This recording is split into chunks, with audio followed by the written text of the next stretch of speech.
in their right mind thinks that that's not going to get out? Yeah, you're an elected member of Congress. That's something that's going to come out. It's stunning. This is a grown man with a wife and a son. He's achieved what so few people in human history would achieve, which is to become a member of the American Congress.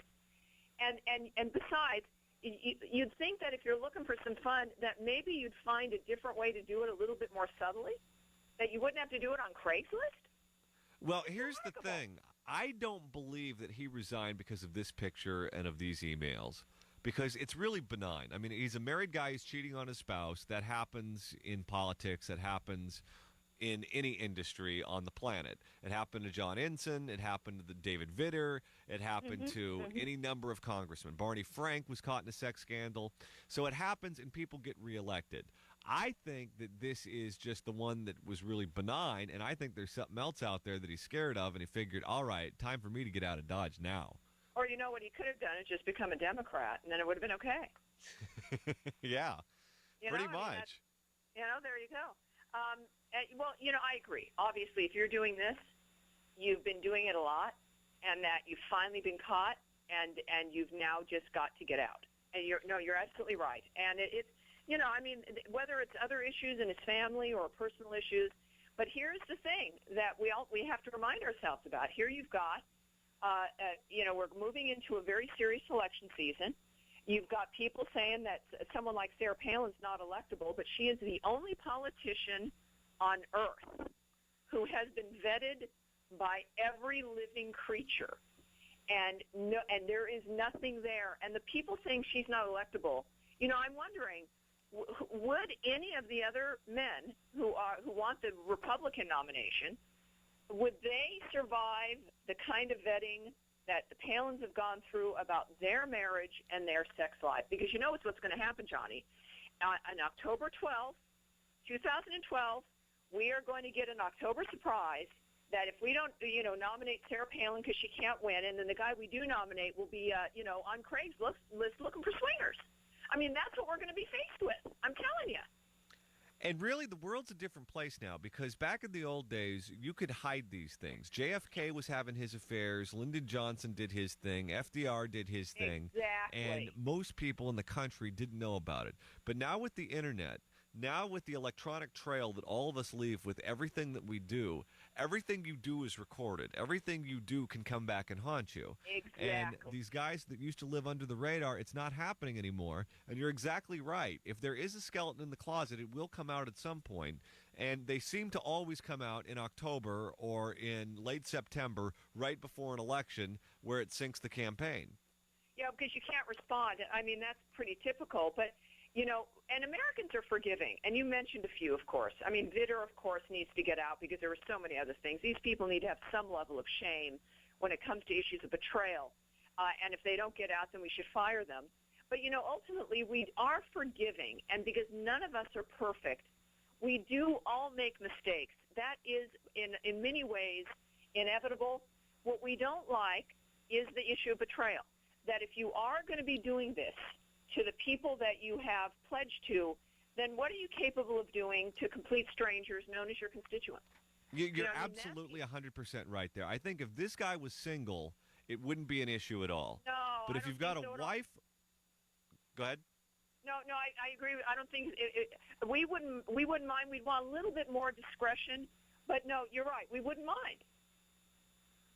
Because if you're a congressman, if you're a guy or a gal, and you've got a job, you've got money, you've got celebrity, you're single, I expect you to be a playboy or a playgirl, because these people in this town where I'm sitting right now in Washington, D.C., they are what the actors and actresses are to Hollywood where we live, Tammy. Yes.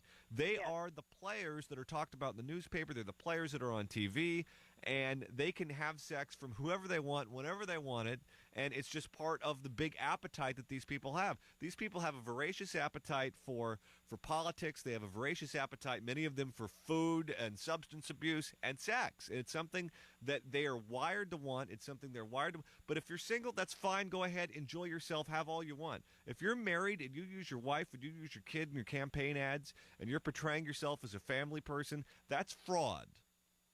Well, and here's the thing, too, is that I think that what you've described, I think, is pretty accurate. And none of us we don't expect ever to get Ozzie and Harriet in Washington.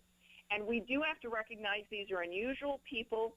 They're ambitious and they're competitive. And even if you haven't, Americans said this with the Clintons when they elected Bill Clinton, that even if you had an arrangement, as long as no one's being betrayed, if you're having a communication about who you are and that you have even an unusual arrangement, we know how marriages can go, and you're a long time with someone, that also is fine. But I think that, and maybe this is shifting a little bit, whether it is the hypocrisy of the religious right and how many of them seem to be getting into sex scandals, or just the notion that this false portrayal, as you've noted, that is not true. I mean, even whether marriages, whether you fight or whether you have an open marriage, but you're right, if you just portray yourself in a certain way and you're honest with people, I think Americans will give you, in many ways, the benefit of the doubt if we think you're trustworthy. Oh, yeah, absolutely. We're talking to Tammy Bruce, by the way. You can listen to her online at tammybruce.com. She's going to be here at CPAC and broadcasting from CPAC, so get her perspective on it. Go to her website, tammybruce.com. She'll also be tweeting all through the conference at Hey Tammy Bruce. So the CPAC drama is already starting out here, Tammy. Oh, really? Rick Santorum, who is a former senator and Fox News contributor, I believe right now. He's on Fox a lot. I don't know if he's a paid person or not. Yes, he's a contributor now. Yeah. Okay. Well, he took a shot at Sarah Palin, a fellow Fox News contributor, and said that essentially that she doesn't have time for CPAC, but she has time for C Notes, implying that she's going to go out and make some money. This is him trying to use her name, I believe, to get his name into the headlines, because that's the easiest way to do it if everyone's ignoring you, which is what's going on with him right now. Well, I've been tweeting about this a little bit and addressed it also. And, here's what's interesting is I don't think it was a casual comment, and I don't think it was just a matter of getting his name in Politico. The other person who took a swipe like that against Palin aggressively was Scarborough, and it also was played up in Politico.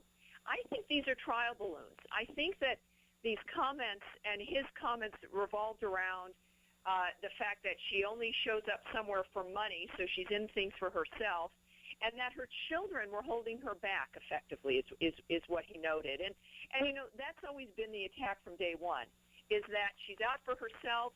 And, of course, there's also another phrase one would use for a woman who does things only for money. And that was, he said in a 40-second clip 3 times that she wouldn't be at CPAC because she's sure she had some other financial, things going on, and that her children, she's busy with all those children. Now, these are trial balloons. These are also efforts to see how far they can go with her base. And if her base will buy this, and it's petty, it's patronizing.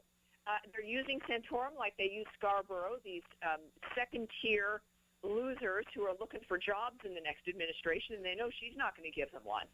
And I think that it's a real sad state when, and it really kind of exposes how foolish the base of the GOP machine is. There's one person in that lineup who has never engaged in this gratuitous pettiness, and that's Sarah Palin.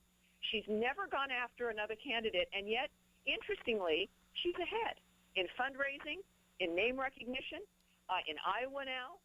It's an interesting dynamic, and there's, she responded, I think, on Hannity tonight, and she did what I admire her for, because I'm not a very diplomatic person, not that you would have ever noticed that, Johnny, or that your audience would have ever noticed that. She was a little bit dismissive of it. She was very diplomatic. But she doesn't want to give him publicity because that's what he's looking for. Well, I don't know if it's that so much as, look at what she faces every day. She's been called a murderer. So now Rick Santorum making a swipe kind of starts to pale in comparison. But what's interesting is when it was brought up, when her children were brought up, and she learned that he had used a reference to her children, is when she said very specifically, "My children do not hold me back." And I think as a feminist, and for a message to women everywhere to hear Santorum, who was fired in 2006. He lost, Johnny, that 2006 Senate race by the biggest margin in a Senate race history in the United States. Yet he was rejected handily. And this is the reason. The guy's a jerk. And it's that simple. And I think Palin's handled it well. And, the restraint of her is that she has exhibited is astounding. And I do like, though, and I mentioned in my latest podcast, I am hoping, though, to see if I had one criticism of Sarah Palin, I'm really hoping that there is a mean girl in there somewhere. And because I want to know that we've got Sabrina in the White House on occasion. But that's the only thing I ever criticize her about, right? Well, Rick Santorum is going to be on this program tomorrow night. We're going to go toe-to-toe on his comments about Sarah Palin. So he's going to defend himself, and I'm going to ask him all those tough questions, including the question about the family, bringing that up, suggesting that women who have children shouldn't be in the game of politics or the business of politics. Or that they get held back by them because, he has 7 children, Johnny. Yeah. And the inference is that women are held back by their children, but of course doesn't seem to be held back by his. So that means that perhaps women have now. Of course, Todd Palin would disagree about the notion about if men have a responsibility when it comes to raising their children. Obviously, they do. But I think he's come out and said, "Oh, this is misrepresented," and I just said she was busy. No, he didn't. That was a backhanded swipe at a woman that I think he really maybe believes shouldn't be doing what she's doing because of what women are supposed to be doing, which usually involves not having their shoes on. Well, I'll ask him about all of that and hold his feet to the fire and see what he has to say tomorrow night on this program. But Tammy Bruce is going to be in Washington, D.C. tomorrow. She's going to be doing her podcast. She's going to be tweeting. She's going to be blogging. TammyBruce.com is the website. You can follow her on Twitter at HeyTammyBruce. See you here in the nation's capital tomorrow night. Looking forward to it. Thank you, Johnny.